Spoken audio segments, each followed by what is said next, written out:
ओम नमः शिवाय। हर हर महादेव। स्वागत है आपका ब्लेस्ड लाइफ चैनल पर। महादेव की कृपा आप सभी पर बनी रहे। आज हम आपको भगवान शिव और माता पार्वती की कथा सुनाएंगे कि कैसे माता पार्वती ने भगवान शिव को दान दे दिया था। कृपया इस कथा को अंत तक सुने। इस कथा को सुनने मात्र से आपको भगवान शिव की कृपा प्राप्त होगी। कथा को आधा अधूरा छोड़कर ना जाए। एक श्रेष्ठ पुत्र की प्राप्ति हेतु भगवान शिव से आज्ञा लेकर पार्वती ने 1 वर्ष तक चलने वाले पुण्यक व्रत का समापन किया। व्रत की समाप्ति पर पुरोहित सनत कुमार ने देवी पार्वती से कहा, सुव्रते, मुझे दक्षिणा चाहिए।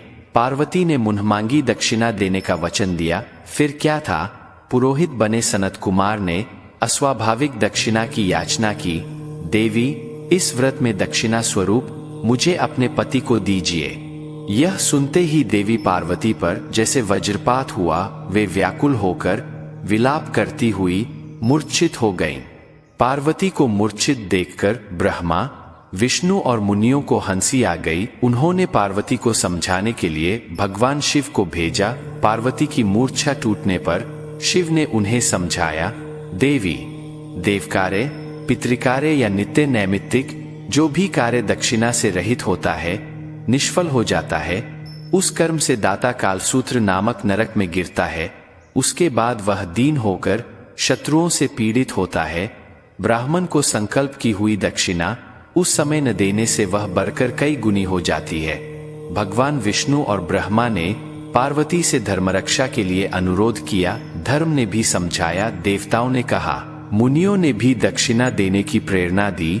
फिर भी पार्वती चुपचाप रही। तब सनत कुमार ने कहा, शिवे, या तो आप मुझे दक्षिणा में अपने पति को प्रदान कीजिए या अपने दीर्घकालीन कठोर तप का फल भी त्याग दीजिए। इस महान कर्म की दक्षिणा न मिलने पर मैं इस दुर्लभ कठोर व्रत का फल ही नहीं, आपके समस्त कर्मों का फल भी प्राप्त कर लूंगा। उद्विग्न होकर पार्वती ने कहा, पति से वंचित हो जाने वाले कर्म से क्या लाभ? दक्षिणा देने तथा धर्म और पुत्र की प्राप्ति से मेरा क्या हित होगा? पृथ्वी देवी की उपेक्षा कर वृक्ष की पूजा करने से क्या प्राप्त हो सकेगा? साध्वी स्त्रियों के लिए पति 100 पुत्रों के समान होता है। ऐसी स्थिति में यदि व्रत में अपने पति की ही दक्षिणा दे दी जाए तो पुत्र से क्या लाभ? यह सत्य है कि पुत्र पति का ही अंश होता है, लेकिन उसका एकमात्र मूल तो पति ही होता है। मूल धन के नष्ट होने पर समस्त व्यापार ही विनष्ट हो जाता है।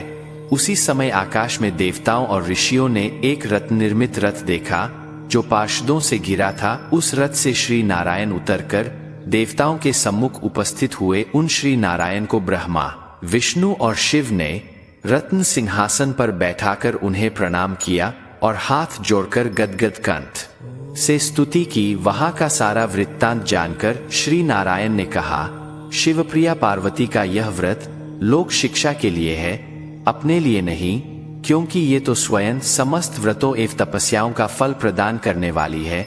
इनकी माया से ही चराचर जगत मोहित है। फिर उन्होंने पार्वती को संबोधित कर कहा, शिवे, इस समय तुम महादेव जो की दक्षिणा में देकर अपना व्रत पूर्ण कर लो। फिर समुचित मूल्य देकर अपने जीवन धन को वापस ले लेना। गौ की भांति भी विष्णु के शरीर में है। अत तुम ब्राह्मण को गौमूल्य प्रदान कर अपने पति को लौटा लेना। यह कहकर वे अंतर्धान हो गए। तब पार्वती प्रसन्न मन से अपने प्राण सर्वस्व को दक्षिणा में देने के लिए तैयार हो गईं। उन्होंने हवन की पूर्णाहुति की और अपने जीवननाथ शिव को दक्षिणा रूप में दे दिया। इसके बाद उन्होंने पुरोहित सनत कुमार से निवेदन किया, विप्रवर, गौ का मूल्य मेरे पति के बराबर है। मैं आपको अत्यंत सुंदर 1 लाख गौ प्रदान करूंगी। इसके बदले में आप मेरे जीवन सर्वस्व को लौटा दें। प्राणनाथ के मिल जाने पर मैं पुनः ब्राह्मणों को विपुल दक्षिणाएं प्रदान करूंगी। तब सनत कुमार ने पार्वती से कहा, देवी, मैं ब्राह्मण हूं, 1 लाख गौ लेकर क्या करूंगा? इस दुर्लभ रत्न के सामने 1 लाख गौ की क्या तुलना? मैं इन्हें साथ में लेकर त्रिलोक में भ्रमण करूंगा। उस समय समस्त बालक इन्हें देखकर प्रसन्नता पूर्वक ताली बजाकर अट्टहास करेंगे। कहने के साथ ही सनत कुमार ने भगवान शिव को अपने पास बैठा लिया। यह सुनकर पार्वती जलहीन मछली की भांति छटपटाने लगीं। उन्होंने मन ही मन सोचा, कैसा दुर्भाग्य है मेरा कि मुझे न तो अभीष्ट देव का ही दर्शन हुआ और न ही व्रत का फल प्राप्त हो सका। अधीर होकर वे अपने प्राण त्यागने के लिए प्रस्तुत हो गईं। अकस्मात उसी समय आकाश में तेज समूह प्रकट हुआ। उस तेज समूह को देखकर पार्वती ने उससे अपने ऊपर दया करने को कहा और उसमें तेजोराशि के मध्य विश्वमोहन श्री कृष्ण स्वरूप का दर्शन किया। ऐसे भुवन मोहन अनूप रूप को देखकर भगवती पार्वती उसी के सदृश पुत्र की कामना करने लगी और उसी क्षण उन्हें वह वर भी प्राप्त हो गया। तदनंतर वह तेज वही तिरोहत हो गया। तब देवताओं ने ब्रह्मपुत्र सनत कुमार को समझाया। सनत कुमार ने दिगंबर शिव को उनकी प्राणेश्वरी पार्वती को लौटा दिया। तो भक्ति भगवान भोलेनाथ की महिमा बड़ी ही निराली है। आज की इस कथा को यहीं पर समाप्त करते हैं। आपको ये कथा कैसी लगी हमें कमेंट में जरूर लिखें। आशा करता हूँ आपको वीडियो पसंद आई होगी, तो वीडियो को लाइक करें, अपने मित्रों में शेयर करें और चैनल को सब्सक्राइब जरूर करें। मिलते हैं आपसे अगली वीडियो में, तब तक के लिए हर हर महादेव।